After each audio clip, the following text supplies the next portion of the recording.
Ladies and gentleman, online ಗೇಮ್ಗಳ ಹುಚ್ಚು ಇವತ್ತಿನ ಯುವ ಪೀಳಿಗೆಯನ್ನು ಎಷ್ಟರ ಮಟ್ಟಿಗೆ ದಾರಿ ತಪ್ಪಿಸ್ತಾ ಇದೆ ಅನ್ನೋದಕ್ಕೆ ಕೊಪ್ಪಳದಲ್ಲಿ ನಡೆದಿರುವ ಈ ಭೀಕರ ಘಟನೆಯ ಸಾಕ್ಷಿ.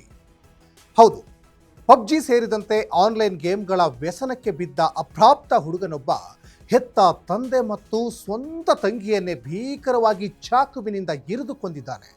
ಅಡ್ಡ ಬಂದ ತಾಯಿಗೂ ಗಂಭೀರ ಗಾಯಗಳಾಗಿವೆ. ಕೊಪ್ಪಳ ಜಿಲ್ಲೆಯ ಕನಕಗಿರಿ ತಾಲೂಕಿನ ಗಂಗಾವತಿಯ ಹೊಸ ಅಯೋಧ್ಯ ಗ್ರಾಮದಲ್ಲಿ ನಡೆದಿರುವ ಈ ರಕ್ತ ಚರಿತ್ರೆಯ ಬಗ್ಗೆ ಕಂಪ್ಲೀಟ್ ಡೀಟೇಲ್ಸ್ ನೀಡ್ತೀನಿ. ಎಸ್ ವೀಕ್ಷಕರೇ, ನೆಲ ಜಲ ಭಾಷೆಗಾಗಿ ಪ್ರಾಮಾಣಿಕ ಪತ್ರಿಕೋದ್ಯಮ, ನೀವು ನೋಡ್ತಾ ಇದ್ದೀರಾ ಫೋಕಸ್ ಟಿವಿ. ನಾನು ಸಚಿನ್ ಹೆಮ್ಮಕ್ಕಿ.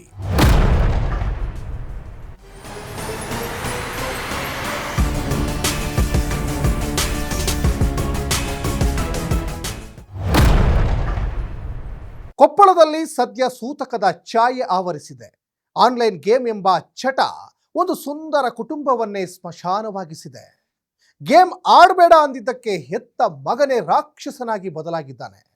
ತಂದೆ ವೆಂಕಟನಾಯ್ಡು 14 ವರ್ಷದ ತಂಗಿ ಸಾಕ್ಷಿ ಇಬ್ಬರನ್ನೂ ಚಾಕುವಿನಿಂದ ಇರಿದು ಕ್ರೂರವಾಗಿ ಕೊಲೆ ಮಾಡಿದ್ದಾನೆ 18 ವರ್ಷದ ಪಾಪಿ ಮಗ. ಮೊಬೈಲಲ್ಲಿ ಸದಾ ಆನ್ಲೈನ್ ಗೇಮ್ ಆಡ್ತಾ ಇದ್ದ ಮಗನಿಗೆ ತಂದೆ ತಾಯಿ ಹಲವು ಬಾರಿ ಬುದ್ಧಿವಾದ ಹೇಳಿದ್ರು. ಘಟನೆ ನಡೆದ ದಿನವೂ ಸಹ ತಂದೆ ವೆಂಕಟನಾಯ್ಡು ಮಗನಿಗೆ ಬೈದು ಮೊಬೈಲ್ ಕಿತ್ಕೊಂಡಿದ್ರು ಅಂತ ಹೇಳಲಾಗ್ತಾ ಇದೆ.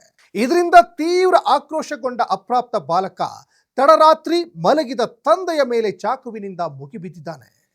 ತಂದೆಯನ್ನ ಉಳಿಸಲು ಬಂದ ತಂಗಿ ಸಾಕ್ಷಿ ಹಾಗೂ ತಾಯಿ ಸೌಜನ್ಯ ಮೇಲೂ ಮನಬಂದಂತೆ ಎರೆದಿದ್ದಾನೆ.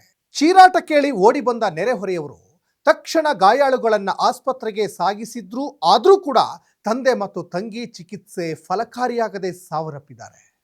ತಾಯಿ ಸೌಜನ್ಯ ಸದ್ಯ ಆಸ್ಪತ್ರೆಯಲ್ಲಿ ಸಾವು ಬದುಕಿನ ನಡುವೆ ಹೋರಾಟ ಮಾಡ್ತಿದ್ದಾರೆ. ಸದ್ಯ ಕನಕಗಿರಿ ಪೊಲೀಸರು ಅಪ್ರಾಪ್ತ ಆರೋಪಿಯನ್ನ ವಶಕ್ಕೆ ಪಡೆದು ವಿಚಾರಣೆ ನಡೆಸುತ್ತಿದ್ದಾರೆ. ಈ ಘಟನೆ ಇಡೀ ರಾಜ್ಯವನ್ನೇ ಬೆಚ್ಚಿ ಬೀಳಿಸಿದೆ.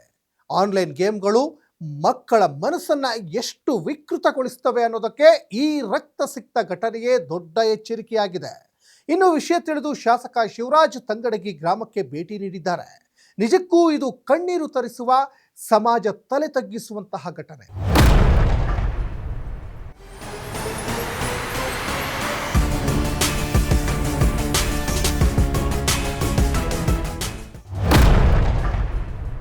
ಮೊಬೈಲ್ ಗೇಮ್ಗಳ ವ್ಯಸನ ಕೇವಲ ಸಮಯ ವ್ಯರ್ಥ ಮಾಡೋದಲ್ಲ, ಅದು ಜೀವವನ್ನೇ ಬಲಿ ಪಡೆಯುವ ಕ್ರಿಮಿನಲ್ ಮನಸ್ಥಿತಿಯನ್ನ ಮಕ್ಕಳಲ್ಲಿ ಬೆಳೆಸ್ತಾ ಇದೆ ಎಂಬುದಕ್ಕೆ ಇದು ಕನ್ನಡಿ ಹಿಡಿದಂತಿದೆ.